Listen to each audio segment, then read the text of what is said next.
E aí, galera, como é que vocês estão? Tudo bem? Aqui a gente começa mais um Conexão Universitária e nós estamos no episódio número 23. Então, se você está acompanhando a gente pelo aplicativo ou também pelo devocional escrito, é o mesmo episódio, é o mesmo devocional número 23.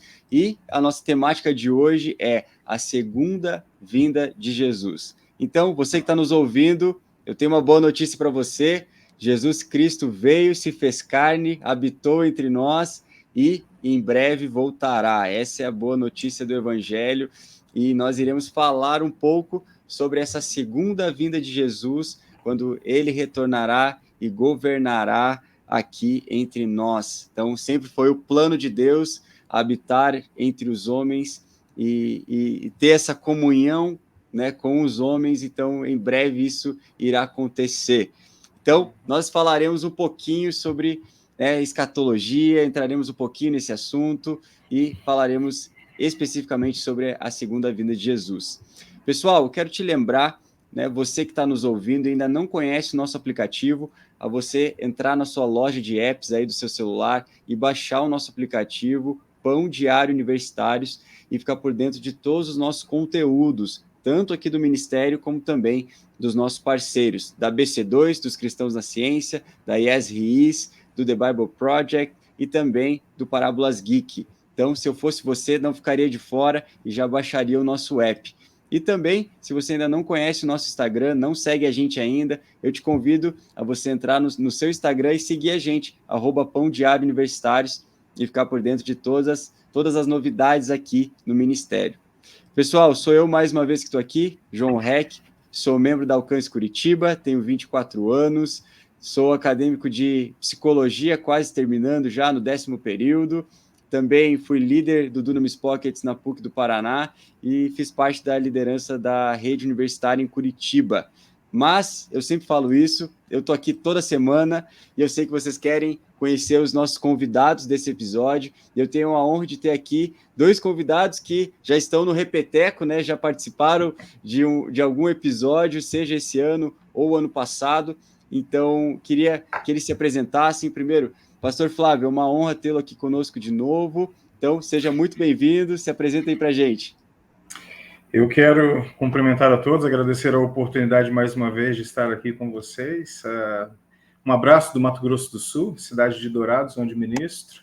E é um prazer mais uma vez me encontrar com o Enio, com o João e poder batermos um papo acerca desse assunto tão especial. Mas desde já, muito obrigado pela oportunidade. Nós que agradecemos, viu, pastor? Obrigado por ter topado mais uma vez. E temos aqui também nosso amigo Wayne, que já participou de um episódio, está participando conosco. Mano, seja muito bem-vindo, se apresenta aí pra gente.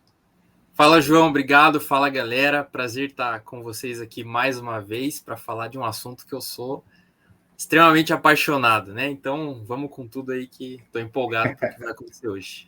Vai ser bom demais, vai ser bom demais. Valeu, mano. Obrigado por ter topado participar conosco.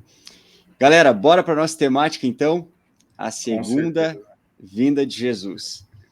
Esses dias eu estava conversando, né, com alguns amigos e sempre vem aquele papo, né? Será que já tem sinais suficientes, né, que Jesus vai voltar e tudo mais? E aquela conversa, sabe, de investigador bíblico, né, de ficar caçando, né, o tempo todo alguns sinais e não que isso seja errado, mas aí eu lembro que meu pastor um dia disse assim: eu acho que muitas vezes a gente se preocupa mais com os sinais da segunda vinda, sendo que, na verdade, a gente devia se preocupar em ser um sinal de que Cristo veio, né? Um sinal da primeira vinda. Mas nós iremos tocar nos dois assuntos aqui hoje. E eu gostaria de começar fazendo uma pergunta para o pastor Flávio. E aí, pastor, até que ponto a gente tem que estudar sobre a volta de Jesus? Até que ponto essa temática ela deve estar presente nos nossos púlpitos? Você até mesmo como um pastor. Diz aí para a gente. Bom, eu acredito que a temática é crucial. Eu acredito num púlpito que seja cristocêntrico e desta maneira e por esta razão pensar na primeira vinda de Cristo absolutamente importante e na segunda vinda igualmente crucial. Então, para mim é uma temática relevante, atualíssima e ela coloca, por razões que nós vamos mencionar ao longo do nosso bate-papo, ferro no sangue, muitas vezes anêmico, daqueles que estão abatidos ao longo do caminho. O livro de Apocalipse, toda essa temática, né, da segunda vinda tem essa habilidade de fortalecer a igreja. Então, para mim, é uma temática importante. Tem estado presente ao longo do meu ministério, às vezes analisado de forma específica, como eu fiz numa ocasião, analisando o livro de Apocalipse, mas é um tema ao qual sempre nos remetemos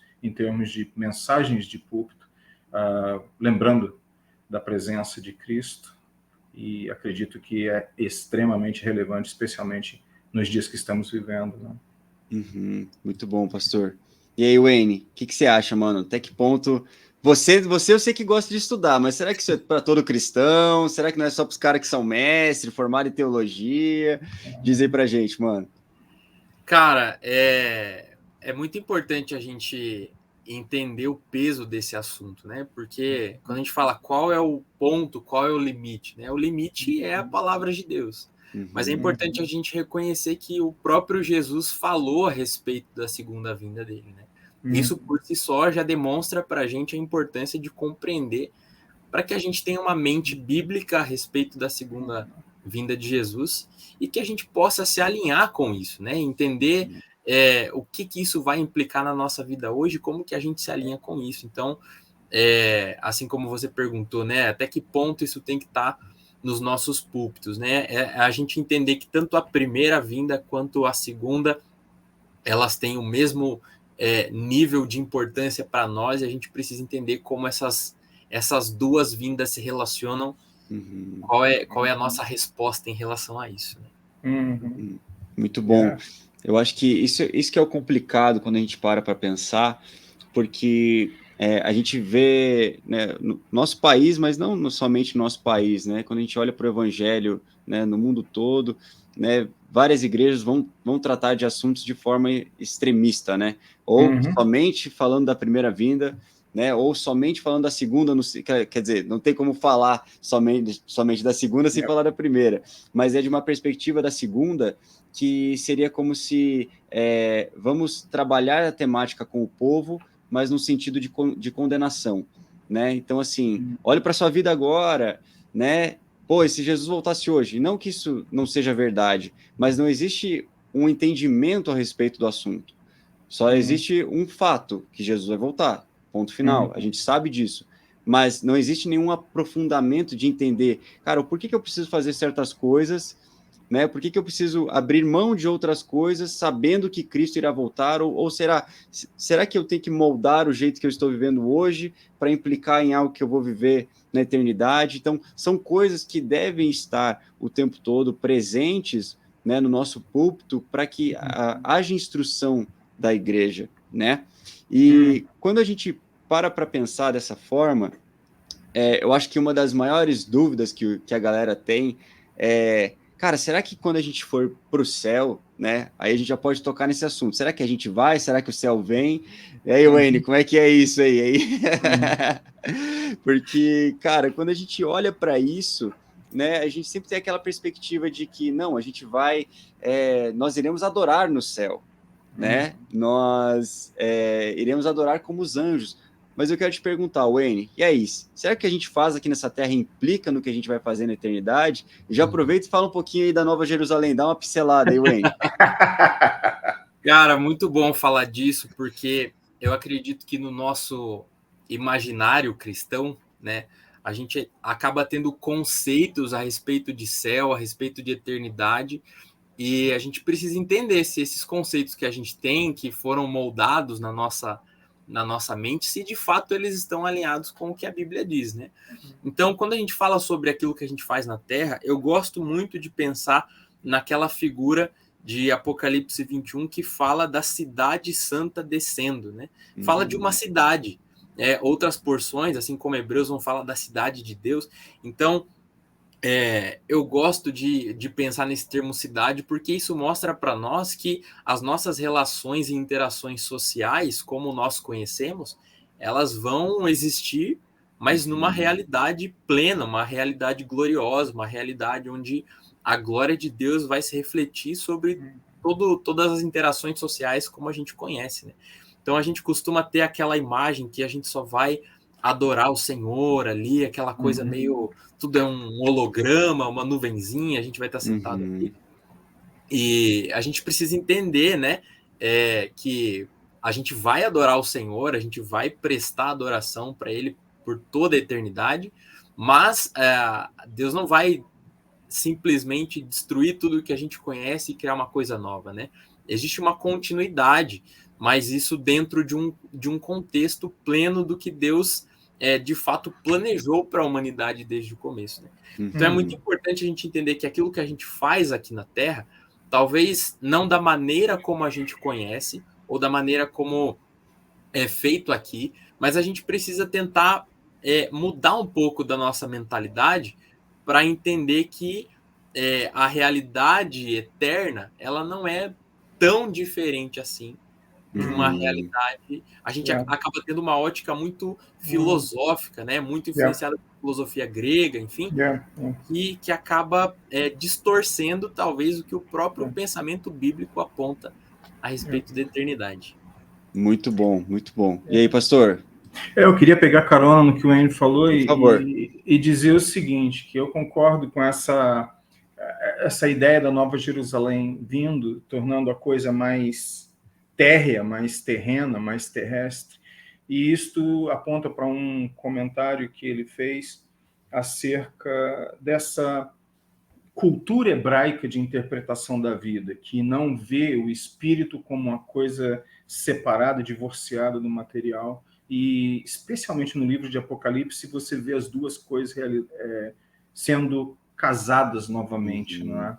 A cultura grega dividindo, né, o mundo espiritual do mundo material como se fossem coisas antagônicas, e a cultura hebraica fazendo com que, na Bíblia, né, nós entendamos que a vida é um todo. Até alguém já disse que não existe esse lance de vida religiosa, vida secular. A vida de uma pessoa no altar de Cristo é uma vida completa, única, íntegra, né? Então, integral, melhor dizendo.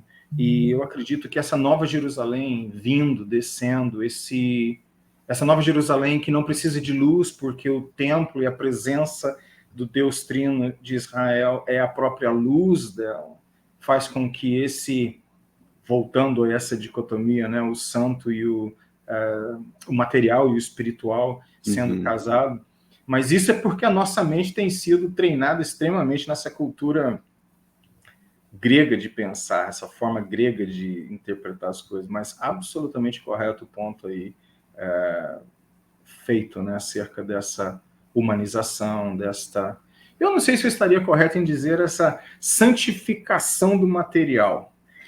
A terra sendo vista como algo sagrado, não como algo ruim, que me distancia de Deus.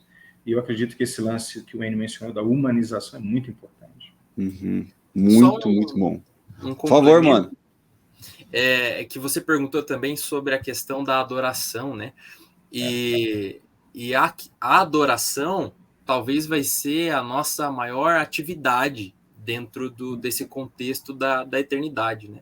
Por isso que é muito importante a gente se atentar a como a gente tem vivido um estilo de vida adorador na Terra e como essa adoração tem influenciado a gente aqui e como a gente tem tentado também trazer, se é que é possível usar esse termo, né? Mas trazer um contexto dessa adoração celestial para a Terra, porque essa vai ser talvez uma das maiores atribuições que a gente vai ter, né?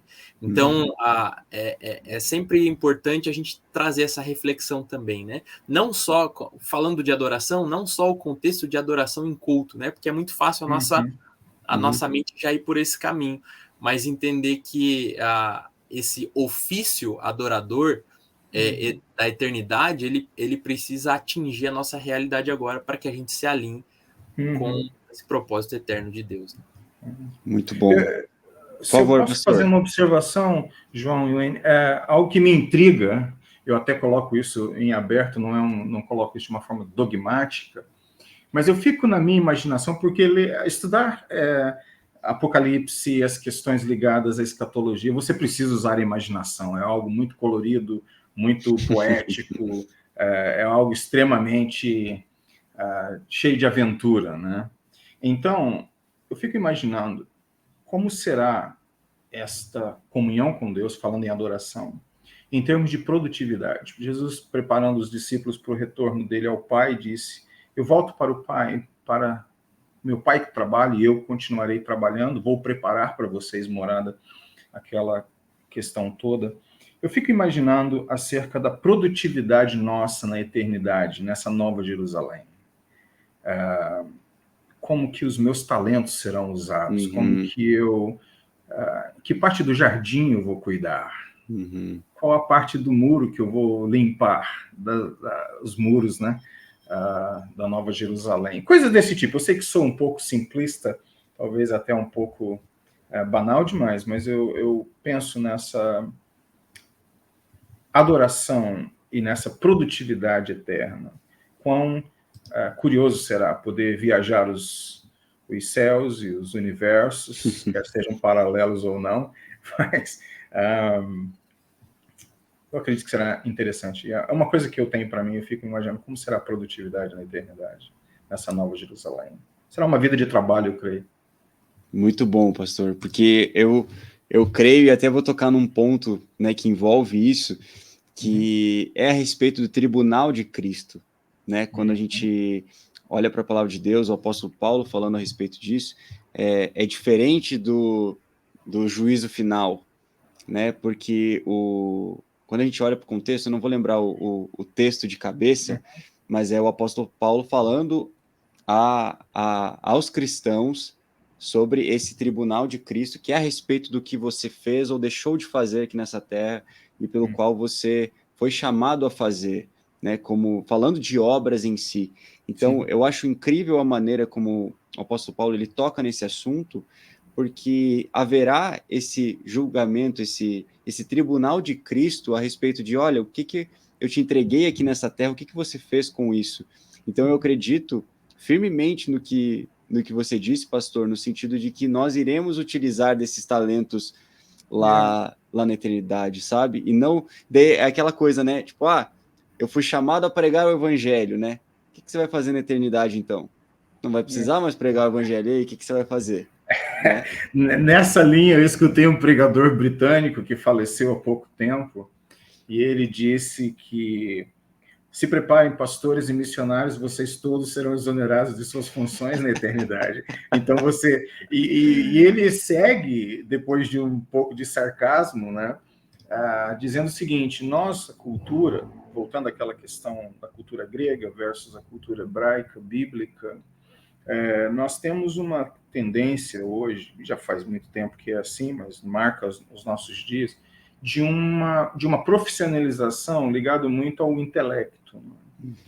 Mas a Bíblia, segundo este teólogo britânico, fala muito sobre o trabalho manual. O quão importante é o trabalho técnico, o trabalho manual.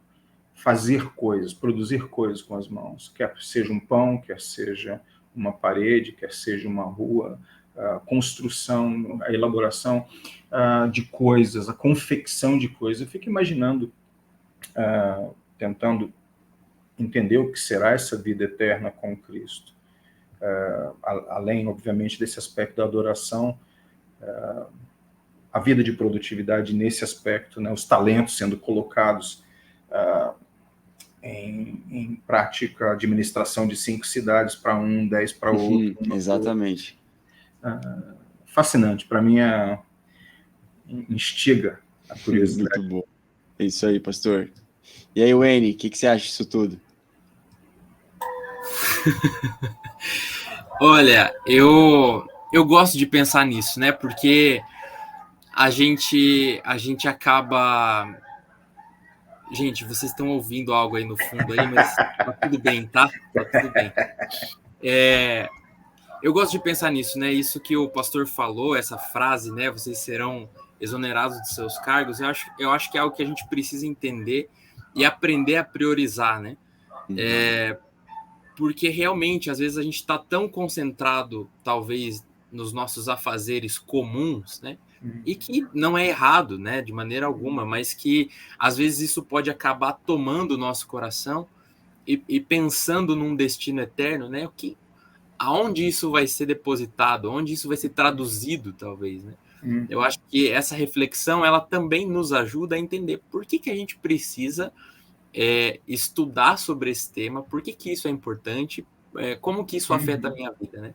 Eu acho que isso ajuda a gente a colocar as coisas no lugar, né? E entender que o que a gente faz, a gente tem essa vida para trabalhar para o Senhor, mas sem perder de vista aquilo que está do outro lado da eternidade e como que tudo isso vai ser depositado, né? Se Muito eu puder bom. trazer um complemento, seria isso. Muito bom. Bem, uma pastor. pessoa, um norte-americano, eu me esqueço o nome dele agora, não sei se é Les Brown, ou um desses pensadores, e ele é um pouco mais da área motivacional, mas tem muita coisa boa no que ele fala, e ele diz que o dom a vida é um dom de Deus para o ser humano. Como nós vivemos a vida é o nosso presente de volta para ele, pegando carona aí no que o Wayne falou. Então, eu creio que isso é muito relevante, como eu vivo aqui em preparação para aquilo que está por vir. E daí o porquê, a importância, né, de associarmos a boa mordomia aqui com aquilo que está por vir. Né? Muito bom. Eu costumo sempre brincar, né, que a gente tem que viver essa vida aqui com um olho no peixe e o outro no gato, né? Porque qual a maneira que eu devo viver dessa forma, o que Deus espera de mim, né, nessa terra, mas com os olhos também na eternidade, né, aquilo que nós viveremos com Ele lá na frente. Então eu gosto sempre de brincar com isso. E vamos entrar numa próxima pergunta, que eu acho que é algo bem legal da gente falar. Queria perguntar, e aí, pastor, existe alguma maneira de nós apressarmos a vinda do Senhor? Refletindo naquilo que agora eu estou pensando no texto bíblico que me vem à mente, né? Tentando dar um embasamento bíblico para essa resposta e reflexão. Mateus 24 fala sobre e este evangelho será pregado até o fim, e então até o fim do mundo, até os confins, e depois virá o fim.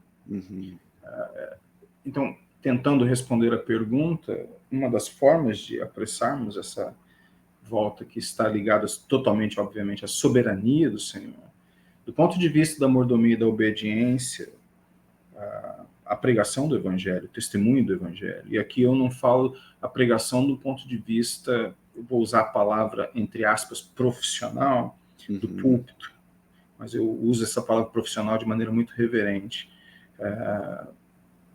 Eu não estou falando somente da pregação oficial, profissional, ministerial. Eu estou falando do testemunho nosso como igreja, de todos, né?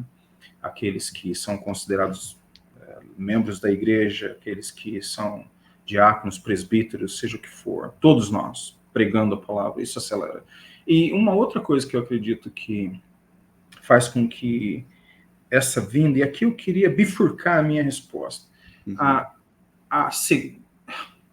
não seria a segunda vinda, necessariamente, mas as visitações de Cristo e a segunda vinda em particular.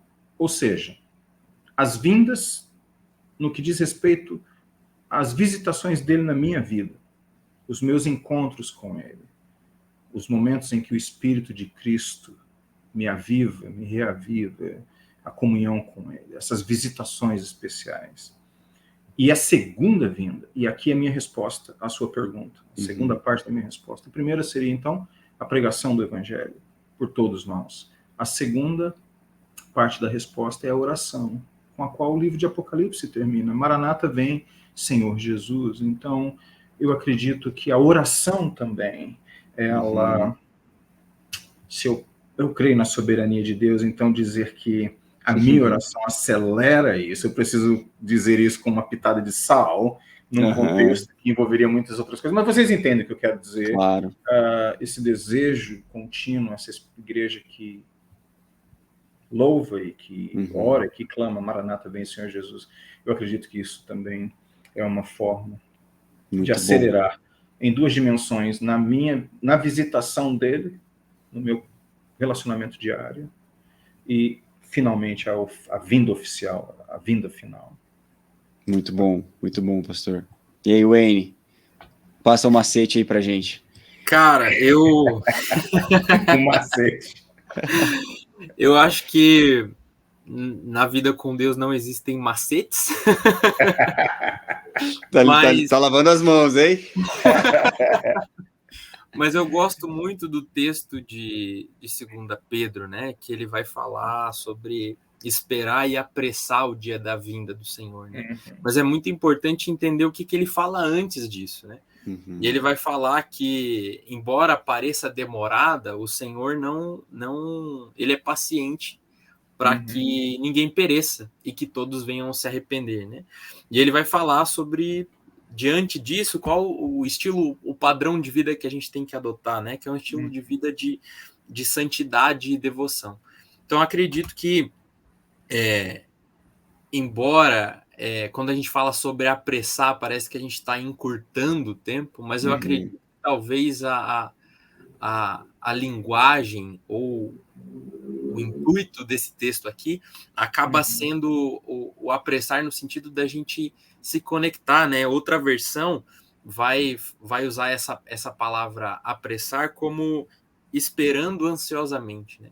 Então, aquilo que eu espero motiva com que o meu coração se alinhe com a pregação do evangelho, no sentido de Deus é paciente, ele quer que muitos se arrependam, e a nossa missão é, então, proclamar esse evangelho, e também a minha vida pessoal, uma vida alinhada com a palavra de Deus, com os princípios que ele estabelece, que é essa vida santa e piedosa, né? A santidade e devoção. E eu gosto de olhar para a história da igreja como, em vários momentos, e pegando um gancho aqui no que o pastor falou, nesse sentido desses experimentações ao longo da nossa vida, presença do Senhor, e eu gosto muito de utilizar o exemplo dos moravianos, né? O avivamento dos moravianos, que a partir de um lugar de oração e permaneceram naquele lugar de oração, isso deu início aos primeiros as primeiras missões modernas, né? Ou missões protestantes,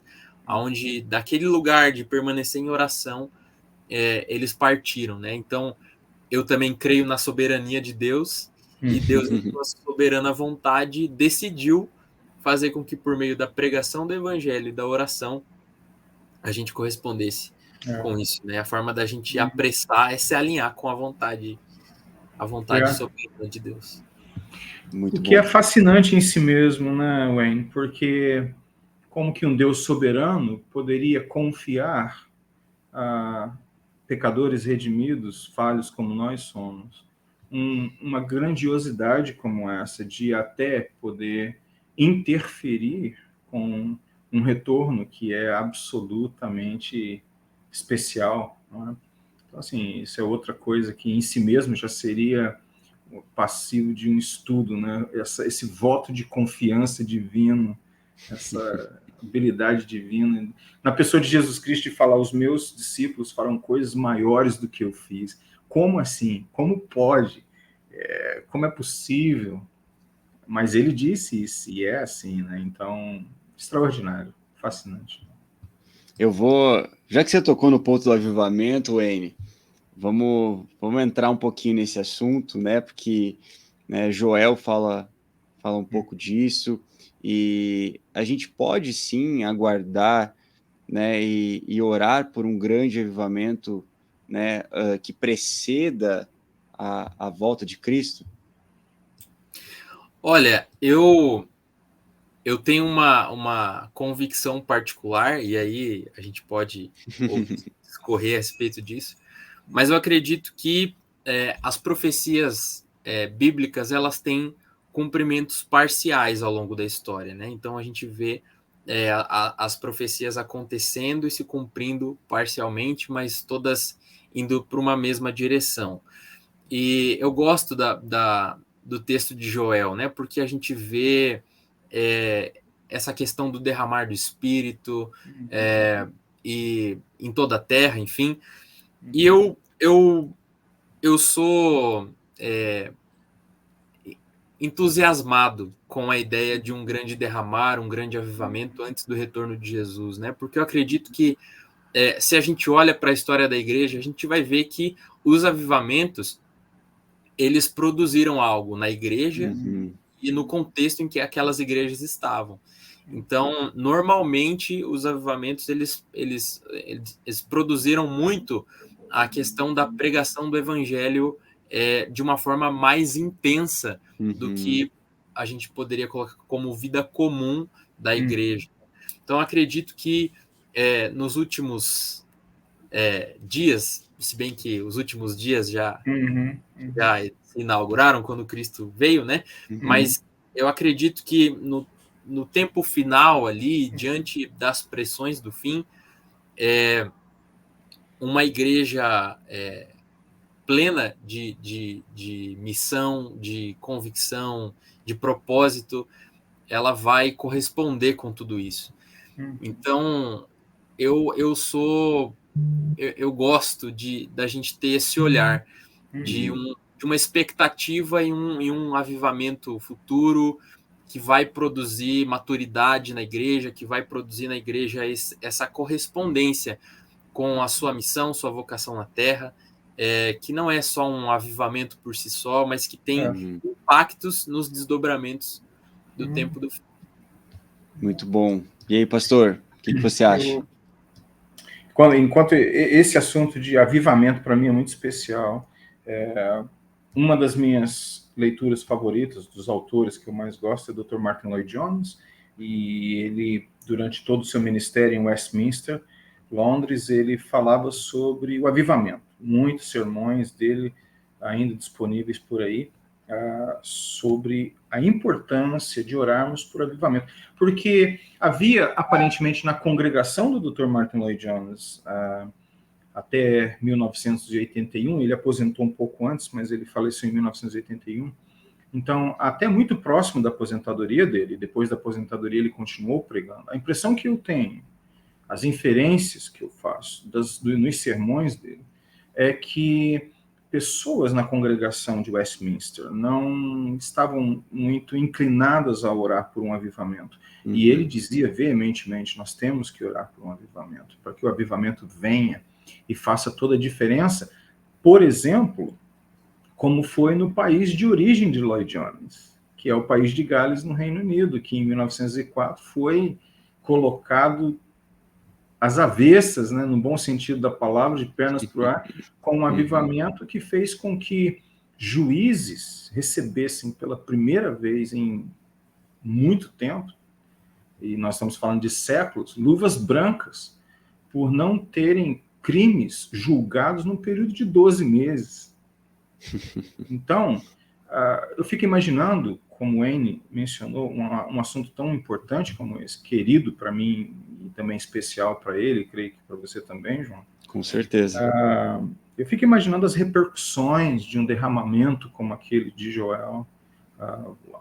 Nós tivemos a Pentecostes, que já foi extraordinário. Imagine se antecedendo a vinda do Senhor Jesus Cristo, num ato de pura misericórdia, ele conceda a graça da humanidade ser tocada de uma maneira tão sublime, tão especial, ao ponto de fazer com que mineiros nas carvoarias de Gales não mais tivessem os pôneis obedecendo aos comandos, porque homens que eram acostumados a xingamentos e gritarias e profanações verbais, agora são pessoas que não conseguem mais demonstrar um grau de agressividade, os cavalos não sabem o que fazer com ele, com os comandos, porque quem são esses estranhos, esses que entraram aqui agora em cena? E, na verdade, eram homens transformados. Então, assim, extraordinário. E a minha oração é essa, né? Que o avivamento venha. Eu concordo muito com vocês nesse sentido e meu coração também anseia por um avivamento que preceda a volta de Cristo, e eu achei muito interessante, por isso que eu quis tocar nesse assunto, porque não tem como a gente não falar de avivamento sem oração e pregação do evangelho. E não tem como a gente falar sobre a volta de Cristo sem a pregação do evangelho e a oração. E falando sobre esses dois assuntos, né, principalmente agora falando sobre a pregação, queria perguntar aí para o pastor Flávio, a gente já entendeu que o que a gente faz aqui nessa terra implica na eternidade. Então, queria te perguntar, pastor, como que o ID, né, a pregação do evangelho hoje, se relacionam com a volta de Jesus de uma maneira prática? Porque muitas vezes algumas pessoas prezam mais pela pregação do evangelho e somente por isso, e outras somente pela espera. Não, tipo, eu não preciso sair pregar o evangelho porque Jesus vai voltar de qualquer jeito, então eu não preciso fazer nada, só sentar aqui bonitinho e aguardar Jesus voltar. Eu acredito que uma leitura, como foi mencionado anteriormente pelo N nos estudos, né, na investigação, nessa reflexão sobre questões ligadas ao retorno de Cristo, isso trará para o crente, para o cristão, uma convicção, um fortalecimento, um encorajamento em termos de compromisso. E o compromisso, ele precisa ser total. No século XIX, Spurgeon e outros lutaram com essa questão de fundar organizações missionárias, investir em missões em outros cantos da terra, porque a teologia, a eclesiologia da época lutava contra isso, dizendo que Deus é soberano, ele sabe quem vai ser salvo, nesse caso nós não precisamos investir. Se ele sabe quem será salvo, o salvo será obviamente redimido, e então para que investir? Mas a resposta simplista para tudo isso sempre foi: ele sabe, nós não sabemos, e o que importa é que nós não entremos no mérito do juízo e cumpramos aquilo que nos foi dado para fazer, né? Então, na obediência, existe essa preparação minha, pessoal, e quem dera, né, pudesse influenciar outros na pregação de púlpito, por exemplo, que é uma parte importantíssima do meu ministério. Quem dera a pregação de púlpito pudesse encorajar outros nessa pregação pessoal, nesse testemunho pessoal, e juntos experimentarmos, né, esse retorno acelerado do Senhor Jesus. Mas eu creio que existe uma direta ligação e correlação entre uma coisa e outra, entre a pregação da palavra, o testemunho do evangelho, o retorno de Cristo, e as implicações são seríssimas, tanto para aqueles que praticam, como para aqueles que não praticam. Muito bom, pastor. E aí, Wayne, o que você acha aí? De que maneira prática isso se relaciona?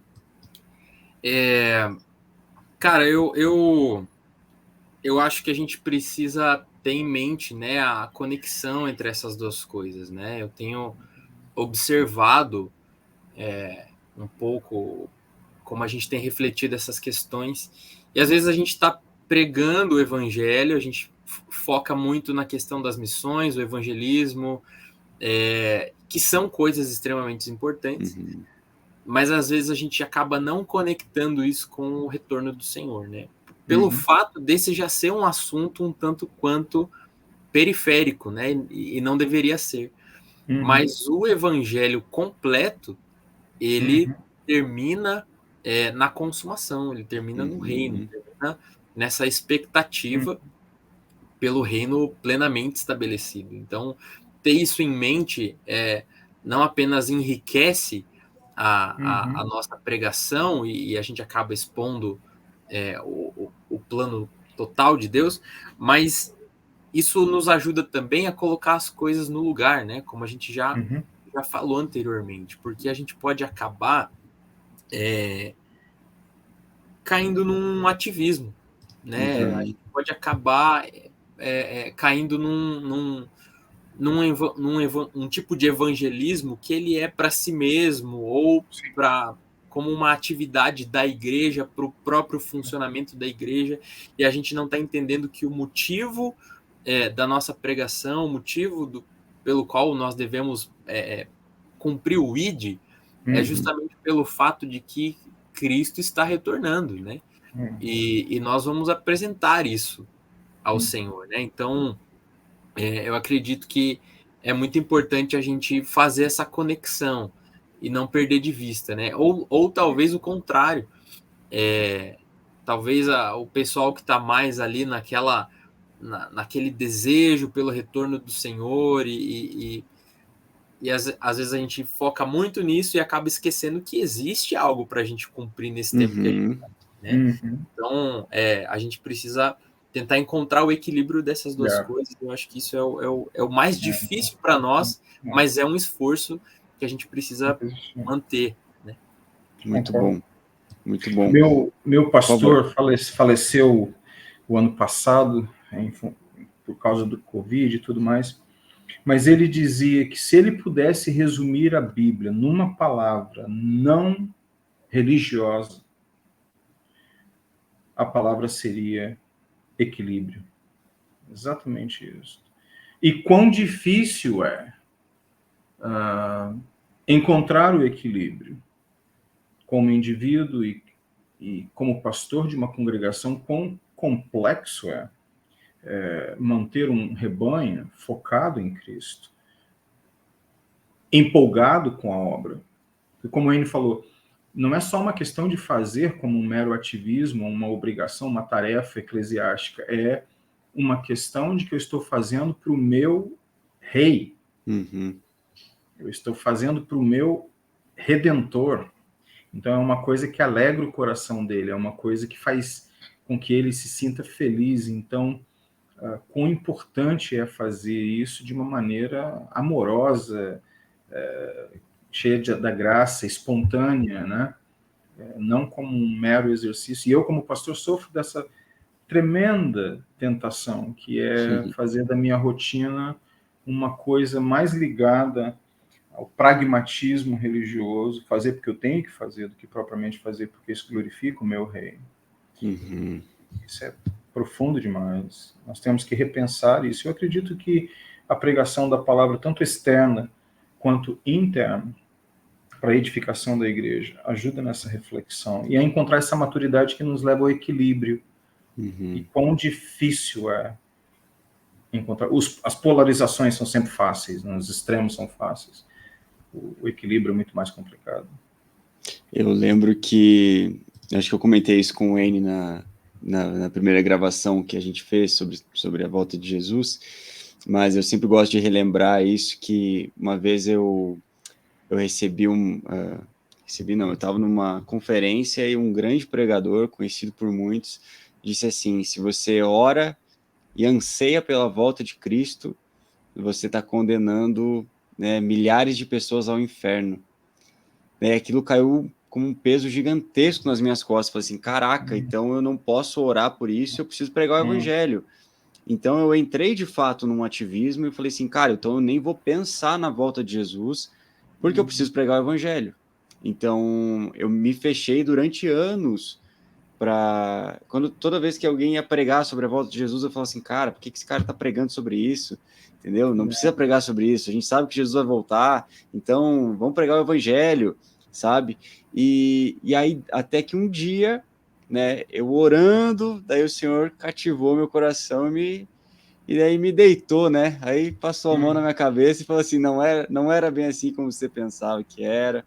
Então, eu fui muito influenciado pelo Mike Bickle, acredito que muitos de nós pela casa de oração, né, em Kansas City, e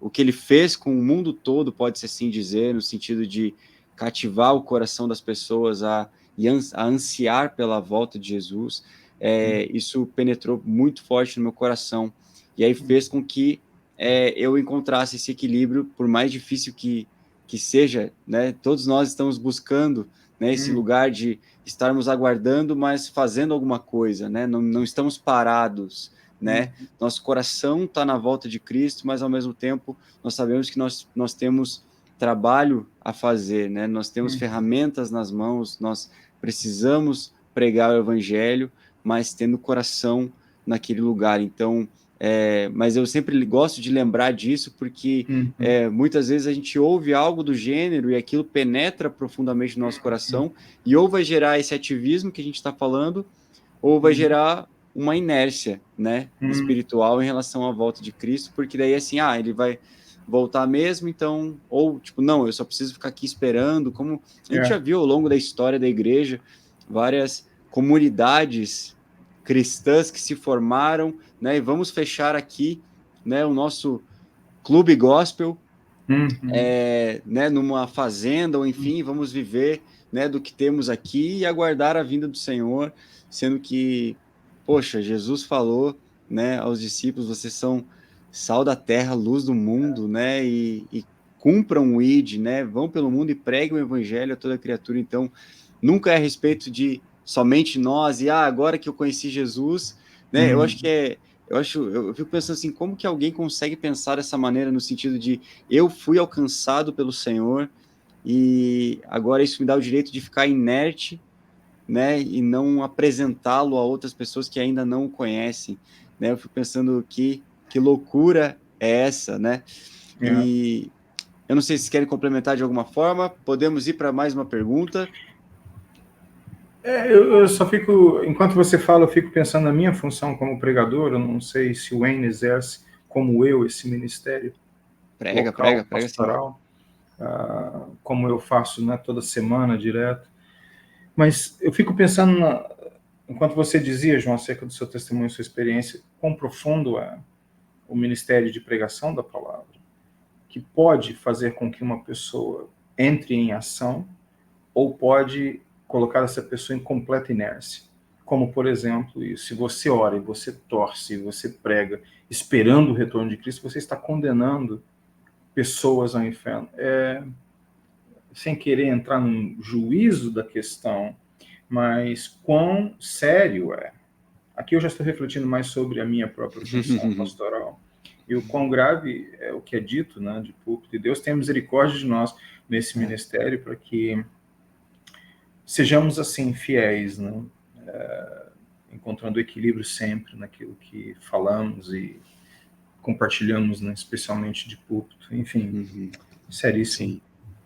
Sim, mas uma resposta a esse pregador, eu diria com todo respeito, ele gostaria de interagir com ele para saber o porquê das reflexões, da conclusão dele, mas eu acredito que o próprio verso com qual o Apocalipse termina, praticamente termina, seria uma resposta. Maranata vem, Senhor Jesus, é bíblico esperar o retorno dele. Eu quero o retorno dele na minha vida, eu quero a visitação dele hoje ainda à noite, eu quero a visitação dele amanhã no meu dia, se ele não me chamar ou se ele não retornar, que eu possa ter encontros com ele pela presença do Espírito dele, mas quanto mais o retorno dele.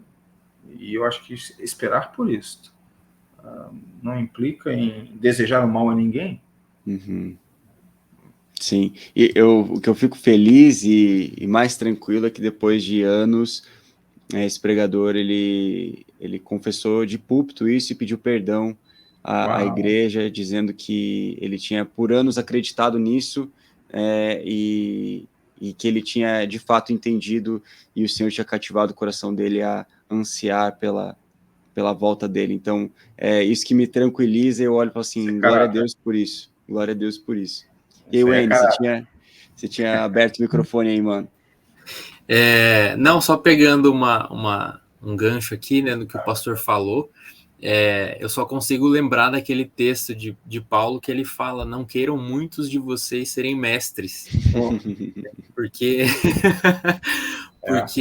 realmente, né, aquilo que a gente prega, aquilo que a gente ensina, isso vai refletir na vida das pessoas, no pensamento delas, e a gente precisa realmente ter o nosso coração com muito temor, entender a responsabilidade daquilo que a gente está falando aqui, o que a gente está conversando aqui, isso vai refletir na vida de pessoas que vão estar ouvindo, que vão estar assimilando o que a gente está falando, e de alguma forma nós seremos responsáveis por isso.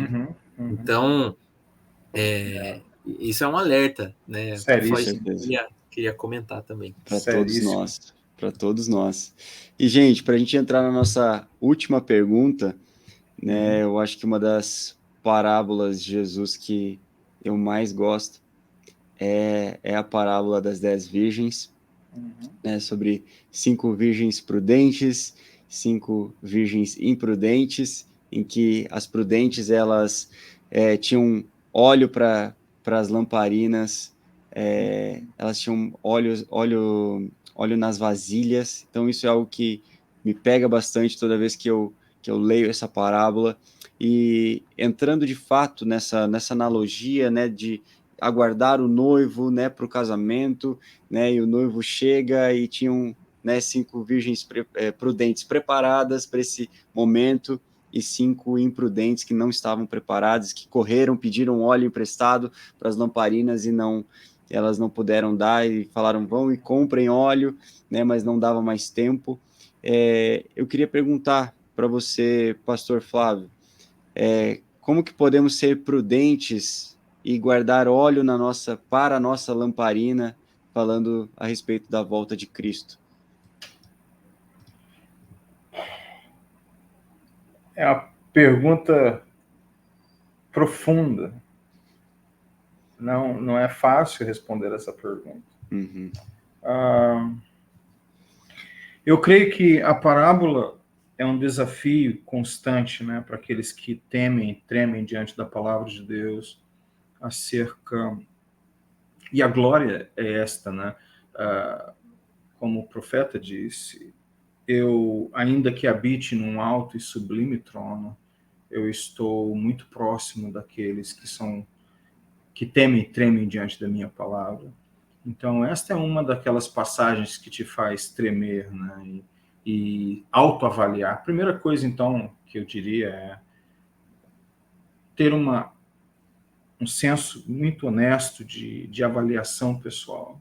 Uhum. Eu, por natureza, sou uma pessoa muito rigorosa comigo mesmo. Meus mestres me criticam por causa disto, meus supervisores me criticam, os membros da igreja me exortam, a minha família, os meus filhos. Não sei se Deus, em sua infinita graça, vai mudar isso antes da minha partida, mas o fato é que eu tenho a tendência de ser rigoroso comigo mesmo, talvez fazendo uso das palavras de John Piper num estudo biográfico acerca de Charles Simeon. E à medida que John Piper vai alinhavando o argumento e apresentando o caráter de Charles Simeon, você fica percebendo, eu me identifico muito no sentido de quão duro aquela pessoa era, quão intempestivo e fora de controle, irascível. E ele dizia que Charles Simeon testemunhava de que ele precisava de profundas doses de devoção, horas de devoção e quebrantamento diante de Deus para domar aquela coisa interior. Então, eu creio que no meu exercício de tentar ser crítico e fazer uma autoavaliação honesta, às vezes eu tendo um pouquinho mais para o rigor que propriamente para a graça, mas eu creio que a coisa começa por uma autoavaliação. Como eu estou em relação à espera pelo meu rei? Eu acredito que a coisa é esta, né? Eu não tenho que ficar necessariamente preocupado com a lamparina do outro, se como está queimando, se está brilhando mais que a minha. A questão é como está a minha provisão, como eu estou. Eu acredito que essa autoavaliação é muito importante, acho que seria um primeiro passo. E uma primeira lição que eu extrairia de muitas, né, na parábola. Mas aí eu passo a palavra para o Wayne, para você mesmo, John, para poder trazer outras coisas. Daqui a pouco eu volto, né, com os comentários. Boa, vamos lá, Wayne. Esse texto, né, ele tá numa porção muito importante ali, porque antes desse capítulo, Jesus está ali ensinando a respeito dos sinais, do que vai acontecer ali antes do retorno dele. E quando a gente olha para esse texto, né, a gente pode tentar entender o que cada personagem dessa parábola representa, né? A igreja é o amigo do noivo, a Israel é um monte de coisas que podem vir na nossa mente, né? Mas eu gosto de enxergar esse texto e talvez uma das primeiras preocupações que podem surgir é: meu Deus, será que eu estou armazenando óleo? Mas eu acredito que existe também um convite muito gracioso de Jesus, da gente entender o valor de armazenar o óleo e se preparar, né? Da gente se colocar nesse lugar. É como aquele texto conhecido também de Marta e Maria, né? Às vezes a gente pode estar muito preocupado com tantas outras coisas que a gente tem para fazer, e a gente não se preocupa com escolher a melhor parte. Eu acho que isso isso se reflete em muitas outras perguntas que a gente conversou aqui sobre a questão da gente ter a motivação certa e a gente entender que quando tudo isso aqui passar, o que vai sobrar? Será que eu vou saber me assentar aos pés de Jesus? Será que eu vou... Isso vai ser desconfortável para mim ou vai ser algo que eu consegui ao longo da minha vida praticar, eu consegui ao longo da minha vida ter prazer nisso e estar com ele, e esse armazenar óleo foi algo natural para mim, né? Quando eu olho para as imprudentes, elas saíram correndo ali, tentando de alguma forma tentar fazer alguma coisa, mas não dava tempo mais.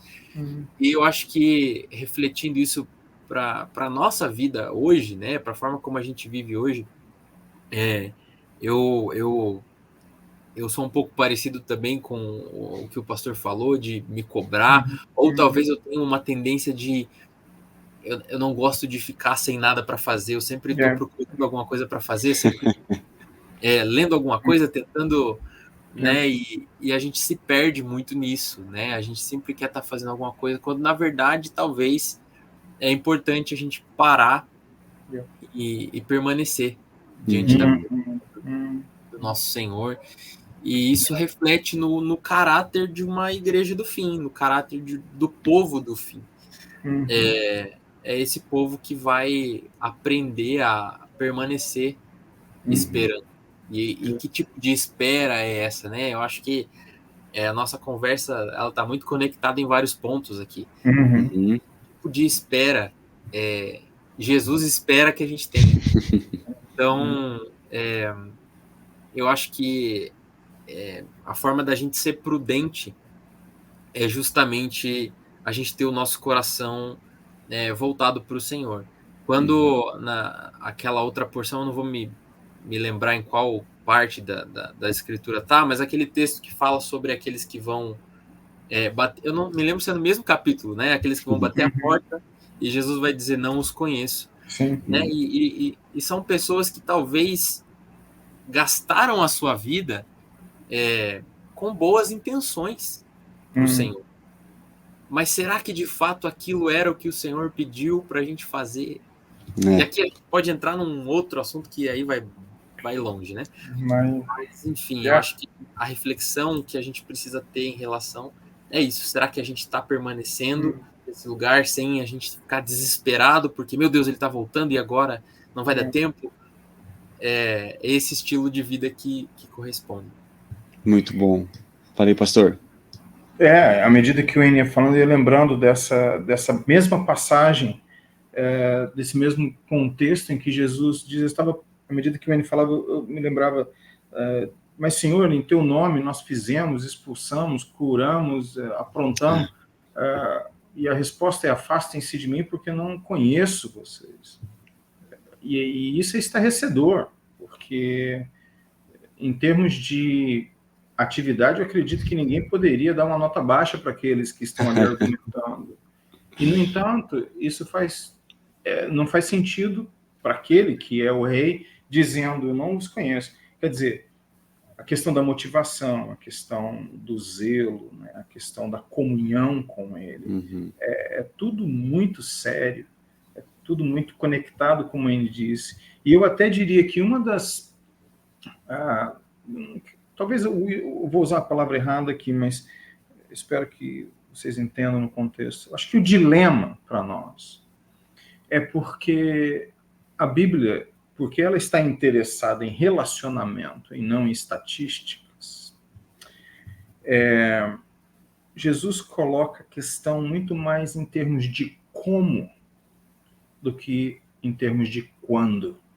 Porque se eu sei o dia, a hora, pronto, 24 horas antes... me preparo. Prontinho. Agora, quando a ênfase é como nas parábolas, né, capítulo 24, 25 de Mateus, especialmente, quando a ênfase é no como da espera. Bom, aí é um outro jogo completamente diferente. E isso requer muita maturidade. e Deus tenha misericórdia de nós, né? Com certeza, com certeza.